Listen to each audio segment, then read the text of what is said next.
మేము పవన్ కళ్యాణ్ గారు గ్రామ స్థాయి, మండల స్థాయి, నియోజకవర్గం స్థాయి, పార్లమెంట్ స్థాయిలో రకరకాల కమిటీస్ వేస్తూ ఇన్ఛార్జీలుగా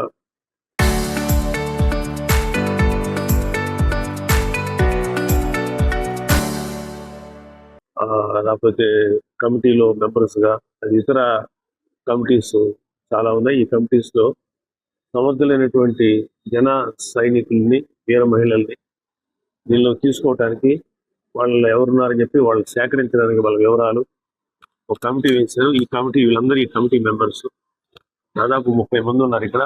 కొంతమంది ఏదో పనుల మీద ఉన్నారు. సో నన్ను ఒక పరిశీలకుడిగా పంపించారు.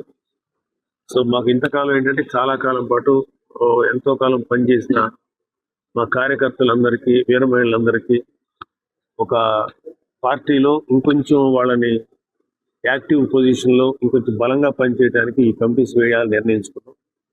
ఆంధ్రప్రదేశ్ అంతా 25 పార్లమెంటరీ నియోజకవర్గాల్లో చాలా ఒకేసారి భారీ స్థాయిలో మేము ఈ కమిటీస్ వేస్తున్నాం.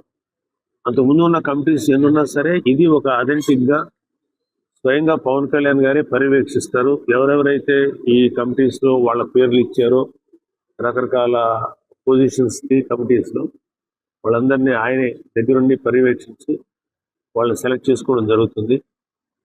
సో మాకు ఇంతకాలం పాటు ఎంతో కష్టపడిన మా కార్యకర్తలందరికీ ఒక బలమైనటువంటి ప్లాట్ఫామ్, ఇంకా బలమైన ప్లాట్ఫామ్ క్రియేట్ చేయాలి. జనసేన అనేది ఒక బలమైన ప్లాట్ఫామ్ అయినా వాళ్ళని వివిధ శాఖల్లో తీసుకోవడం వల్ల, వివిధ కమిటీస్లో తీసుకోవడం వల్ల వాళ్ళు ఇంకా బలంగా పనిచేయగలుగుతారు.